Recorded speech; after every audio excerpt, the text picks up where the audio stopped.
Hello ಕರ್ನಾಟಕದ ಜನತೆ, welcome back to updates Kannada 360 channel. So ನಾನು ಇವತ್ತಿನ ವಿಡಿಯೋದಲ್ಲಿ ಗೃಹಲಕ್ಷ್ಮಿ ಯೋಜನೆಯ ಪೆಂಡಿಂಗ್ ಹಣ ಬಿಡುಗಡೆ ಆಗಲಿದೆ. ಸೊ ಇಂತಹ ಮಹಿಳೆಯರಿಗೆ ಮಾತ್ರ ಹಣ ಜಮಾ ಆಗುತ್ತೆ. ಮತ್ತು ಯಾರ್ಯಾರೆಲ್ಲ ಪೆಂಡಿಂಗ್ ಹಣನ ಇನ್ನೂ ಒಂದು ಕಂತಿನ ಹಣನೂ ಪಡ್ಕೊಂಡಿಲ್ಲ, ಸೊ ಇಲ್ಲಿವರೆಗೂ ಕಾಯ್ತಿದ್ರೆ ಅಂಥವ್ರಿಗೆ ಒಂದು ಸರ್ಕಾರ ಬಿಗ್ ಅಪ್ಡೇಟನ್ನು ನೀಡಿದೆ. ಸೊ ನೀವು ಮತ್ತೆ ಮರು ಅಪ್ಲಿಕೇಶನ್ನ ಹಾಕ್ಬೋದು. ಒಂದು ವೇಳೆ ನಿಮ್ಮ ಅಪ್ಲಿಕೇಶನಲ್ಲಿ ಸಮಸ್ಯೆ ಇದೆ ಅಂತ ಗೊತ್ತಾದರೆ ನೀವು ಮತ್ತೆ ಮರು ಅಪ್ಲಿಕೇಶನ್ನ ಹಾಕೋಕ್ಕೆ ಸರ್ಕಾರ ಒಂದು ದೊಡ್ಡ ಅವಕಾಶನ ನೀಡಿದೆ. ಸೊ ಇದ್ರ ಬಗ್ಗೆ ಎಲ್ಲ ಡೀಟೇಲ್ ಆಗಿ ತಿಳಿಸ್ಕೊಡ್ತೀನಿ. ಅಪ್ಲಿಕೇಶನ್ ಹಾಕೋಕ್ಕೆ ಏನೇನೆಲ್ಲ ಅರ್ಜಿ ಬೇಕು ಅಂತಲೂ ತಿಳಿಸ್ಕೊಡ್ತೀನಿ. ಸೊ ಅಪ್ಲಿಕೇಶನ್ ಹಾಕೋಕ್ಕೆ ಏನೇನೆಲ್ಲ ಡಾಕ್ಯುಮೆಂಟ್ಸ್ ಬೇಕಂತಲೂ ತಿಳಿಸ್ಕೊಡ್ತೀನಿ. ಮತ್ತು ಯಾರ್ಯಾರೆಲ್ಲ ಅಪ್ಲಿಕೇಶನ್ನ ಹಾಕ್ಬೋದು, ಮತ್ತು ಪೆಂಡಿಂಗ್ ಹಣ ಪಡ್ಕೊಳಕ್ಕೆ ಏನೇನೆಲ್ಲ ಮಾಡಬೇಕು, ಮತ್ತು 7ನೇ ಕಂತಿನ ಹಣ ಬಿಡುಗಡೆ ಬಗ್ಗೆ ತಿಳಿಸ್ಕೊಡ್ತೀನಿ. ಸೊ ಬನ್ನಿ, ವಿಡಿಯೋನ ಸ್ಟಾರ್ಟ್ ಮಾಡೋಕ್ಕಿಂತ ಮುಂಚೆ ನೀವೇನಾದರೂ ನಮ್ಮ ಚಾನಲ್ಗೆ ಸಬ್ಸ್ಕ್ರೈಬ್ ಮಾಡ್ಕೊಂಡಿಲ್ಲ ಅಂದರೆ ದಯವಿಟ್ಟು ಚಾನಲ್ಗೆ ಸಬ್ಸ್ಕ್ರೈಬ್ನ ಮಾಡ್ಕೊಳ್ಳಿ. ಹಾಗೆ ವಿಡಿಯೋನ ಆದಷ್ಟು ಫಲಾನುಭವಿಗಳಿಗೆ ಶೇರ್ ಮಾಡಿ. ಮತ್ತು ತುಂಬ ಜನ ವಿಡಿಯೋನ ನೋಡ್ತೀರಾ, ಸಬ್ಸ್ಕ್ರೈಬ್ನ ಮಾಡ್ಕೊಂಡಿರಲ್ಲ, ದಯವಿಟ್ಟು ಚಾನಲ್ಗೆ ಸಬ್ಸ್ಕ್ರೈಬ್ನ ಮಾಡಿಕೊಂಡು ಸೊ ಪುಟ್ಟ ಹುಡುಗಿಗೆ ಸಪೋರ್ಟ್ ಮಾಡಿ ಅಂತ ಕೇಳ್ತಾ ವಿಡಿಯೋ ಆದಷ್ಟು ಲೈಕ್ ಮಾಡಿ. ಸೊ ವಿಡಿಯೋಗೆ ಲೈಕ್ ಕೊಟ್ಬಿಟ್ಟು ವಿಡಿಯೋನ ಸೊ ಪ್ರತಿ ತಿಂಗಳು 2,000ಗಳಂತ ಈಗಾಗಲೇ 14,000 ಖಾತೆ ತಲುಪಿದೆ. ಆದರೂ ಕೂಡ ಇನ್ನು ಲಕ್ಷಾಂತರ ಮಹಿಳೆಯರ ಖಾತೆಗೆ ಹಣ ವರ್ಗಾವಣೆ ಆಗಿಲ್ಲ. ಸೊ ಇದೀಗ ಸರ್ಕಾರ ಈ ಬಗ್ಗೆ ಒಂದು ಕಟ್ಟುನಿಟ್ಟಿನ ಕ್ರಮ ಕೈಗೊಳ್ಳಲು ಮುಂದಾಗಿದೆ. ಸೊ ಪೆಂಡಿಂಗ್ ಇರುವ ಹಣವನ್ನು ಕೂಡ ಸರ್ಕಾರ ಬಿಡುಗಡೆ ಮಾಡ್ತಾ ಇದೆ. ಸೊ ನಾನೊಂದು ಕೆಲವು ವಿಡಿಯೋಗಳಲ್ಲಿ ತಿಳಿಸಿದ್ದೀನಿ ಪೆಂಡಿಂಗ್ ಹಣನ ಪಡ್ಕೊಳ್ಬೇಕು ಏನೇನೆಲ್ಲ ಮಾಡಬೇಕು ಅಂತ.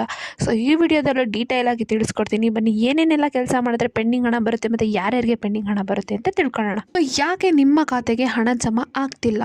ಸೊ ಫಸ್ಟ್ ಇದ್ರ ಬಗ್ಗೆ ತಿಳ್ಕೊಳ್ಳೋಣ. ಏನು ಗೃಹಲಕ್ಷ್ಮಿ ಯೋಜನೆ ಹಣ ನಿಮ್ಮ ಖಾತೆಗೆ ಬರೋದು ಒಂದು ಆಟೋಮೆಟಿಕ್ ಪ್ರೊಸೆಸ್ ಆಗಿರುತ್ತೆ. ಸೊ ನಿಮ್ಮ ಬ್ಯಾಂಕ್ ಖಾತೆಯಲ್ಲಿ ಹಾಗೂ ಅರ್ಜಿಯಲ್ಲಿ ಎಲ್ಲ ದಾಖಲೆಗಳನ್ನು ಸರಿಯಾಗಿ ಇಟ್ಕೊಂಡಿದ್ರೆ ಹಾಗೂ ಅಪ್ ಟು ಡೇಟ್ ಆಗಿದ್ರೆ ಅಷ್ಟೇ ನಿಮಗೆ ಮಿಸ್ ಆಗದೆ ಹಣ ಬರುತ್ತೆ. ಸೊ ಈಗಾಗಲೇ ಸರ್ಕಾರ ತಿಳಿಸಿರುವಂಥ ನಿಮ್ಮ ಖಾತೆಗೆ KYC ಪ್ರಕ್ರಿಯೆ ಆಗಿರಲೇಬೇಕು. ಇದರ ಜೊತೆಗೆ NPCI ಮ್ಯಾಪಿಂಗು ಕೂಡ ಸರ್ಕಾರ ಕಡ್ಡಾಯವಾಗಿ ಮಾಡಿದೆ. ಸೊ ಗೃಹಲಕ್ಷ್ಮಿ ಅರ್ಜಿ ಸಲ್ಲಿಸುವ ದಾಖಲೆಗಳನ್ನು ನೀವು ಸರಿಯಾಗಿ ಕೊಟ್ಟಿದ್ರೆ ಅಷ್ಟೇ ನಿಮಗೆ ಗೃಹಲಕ್ಷ್ಮಿ ಯೋಜನೆ ಹಣ ಬರುತ್ತೆ. ಸೊ ಇದ್ರ ಜೊತೆಗೆ ನಿಮ್ಮ ಆಧಾರ್ ಕಾರ್ಡ್ ಮತ್ತು ರೇಷನ್ ಕಾರ್ಡ್ ಲಿಂಕ್ ಆಗಿರೋದನ್ನು ಕಡ್ಡಾಯ ಮಾಡಿದೆ ಸರ್ಕಾರ. ಸೊ ಈ ಎಲ್ಲ ಕೆಲಸಗಳನ್ನು ನೀವು ಸರಿಯಾಗಿ ಮಾಡಿಕೊಂಡ್ರೆ ಅಷ್ಟೇ ನಿಮ್ಮ ಖಾತೆಗೆ ಹಣ ಬರುತ್ತೆ ಅಂತ ಸರ್ಕಾರ ಒಂದು ಸ್ಪಷ್ಟವಾಗಿ ಸ್ಟೇಟ್ಮೆಂಟ್ನ ನೀಡಿದೆ. ಪೆಂಡಿಂಗ್ ಇರುವ ಹಣ ಕೂಡ ಬಿಡುಗಡೆ ಆಗ್ತಾ ಇದೆ ಈ ತಿಂಗಳು.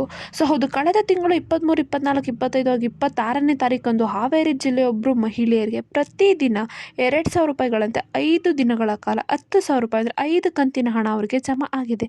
ಸೊ ಇದು ಒಂದು ಬೆಸ್ಟ್ ಎಕ್ಸಾಂಪಲ್ಲು. ಸೊ ಯಾವಾಗ ಅವರಿಗೆ ಹಣ ಜಮಾ ಆಯಿತು ಅಂದರೆ, ಸೊ ಆದರೆ ಕೆಲವು ತಾಂತ್ರಿಕ ದೋಷಗಳಿಂದ ಅವ್ರ ಬ್ಯಾಂಕ್ ಖಾತೆಗೆ ಆಧಾರ್ ಕಾರ್ಡ್ ಲಿಂಕ್ ಆಗದೆ ಇರೋದು ಪ್ರಕ್ರಿಯೆ ಅವನಿಗೆ ಗೊತ್ತಾಯಿತು.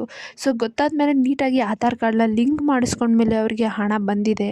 ಸೊ ಒಂದು ವೇಳೆ ಏನಾದರೂ ನಿಮಗೂ ಹಣ ಬಂದಿಲ್ಲ ಅಂದರೆ ನೀವು ಹತ್ತಿರದ CDPO ಕಚೇರಿಗೆ ಭೇಟಿ ನೀಡಿ ನಿಮ್ಮ ಅರ್ಜಿ ಸಲ್ಲಿಸಿದ ಅಕ್ನಾಲಜ್ಮೆಂಟ್ನ ನಿಮ್ಮ ಬಳಿ ಇಟ್ಟಿದ್ರೆ, ಸೊ ಅದ್ರ ಬಗ್ಗೆ ರೇಷನ್ ಕಾರ್ಡು ಮತ್ತು ಆಧಾರ್ ಕಾರ್ಡು ಬ್ಯಾಂಕ್ ಖಾತೆ ವಿವರನ ಅವ್ರಿಗೆ ಕೊಟ್ಟುಬಿಟ್ಟು ಏನು ಸಮಸ್ಯೆ ಇದೆ ಅಂತ ತಿಳ್ಕೊಳ್ಳಿ.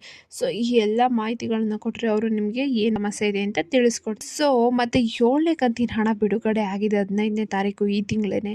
ಸೊ ತುಂಬ ಜನಕ್ಕೆ ಹಣ ಜಮಾ ಆಗಿಲ್ಲ, ಕೆಲವೊಂದಷ್ಟು ಮಹಿಳೆಯರಿಗೆ ಹಣ ಜಮಾ ಆಗ್ತಾ ಬಂದಿದೆ.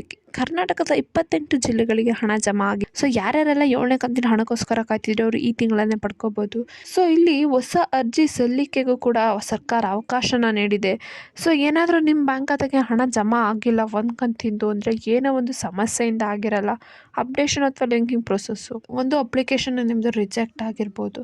ಸೊ ಇದಕ್ಕಾಗಿ ಸರ್ಕಾರ ಏನು ಮಾಡಿದೆ ಅಂದರೆ, ನೀವು ಮತ್ತೆ ಮರು ಅಪ್ಲಿಕೇಶನ್ಗೆ ಸರ್ಕಾರ ಒಂದು ಅವಕಾಶನ ನೀಡಿದೆ. ಗೃಹಲಕ್ಷ್ಮಿ ಯೋಜನೆಗೆ ನೀವು ಮತ್ತೆ ಅರ್ಜಿನ ಹಾಕ್ಬೋದು. ಇದೇ ರೀತಿ ಮಾಡೋದ್ರಿಂದ ನಿಮಗೆ ಮತ್ತೆ ಮುಂದಿನ ಕಂತಿನ ಹಣ. ಸೊ ಅದಕ್ಕೆ ಅಪ್ಲಿಕೇಶನ್ ಹಾಕುವಾಗ ಎಲ್ಲ ಡಾಕ್ಯುಮೆಂಟ್ಸ್ನು ಅಪ್ಡೇಟ್ ಮಾಡಿಸ್ಕೊಂಡು ನೀಟಾಗಿ ಕೊಡಿ. ಸರಿಯಾದ ಡಾಕ್ಯುಮೆಂಟ್ಸ್ನ ಸಬ್ಮಿಟ್ ಮಾಡಿ ಅಪ್ಲಿಕೇಶನ್ ಹಾಕಬೇಕಾದ್ರೆ ಸೊ ಅವಾಗ ನಿಮಗೆ ಮುಂದಿನ ಕಂತಿನ ಹಣಗಳು ಬರ್ತಾ ಹೋಗುತ್ತೆ, ನಿಮ್ಮ ಖಾತೆಗೆ ಜಮಾ ಆಗ್ತಾ ಹೋಗುತ್ತೆ. ಸೊ ಇಷ್ಟೇ ಹೇಳ್ತಾ, ಇನ್ನು ಯಾರ್ಯಾರೆಲ್ಲ ಅಪ್ಲಿಕೇಶನ್ ಹಾಕಿಲ್ಲ ದಯವಿಟ್ಟು ಅಪ್ಲಿಕೇಶನ್ ಹಾಕಿ, ಚಾನಲ್ಗೆ ಸಬ್ಸ್ಕ್ರೈಬ್ನ ಮಾಡ್ಕೊಳ್ಳಿ, ವಿಡಿಯೋಗೆ ಆದಷ್ಟು ಶೇರ್ ಮಾಡಿ ಅಂತ ಕೇಳ್ತಾ ವಿಡಿಯೋಗೆ ಲೈಕ್ ಕೊಡಿ. ಏನೇ ಪ್ರಾಬ್ಲಮ್ ಇತ್ತು ಅಂದ್ರೆ ಕಮೆಂಟ್ನ ಹಾಕಿ. ಧನ್ಯವಾದಗಳು.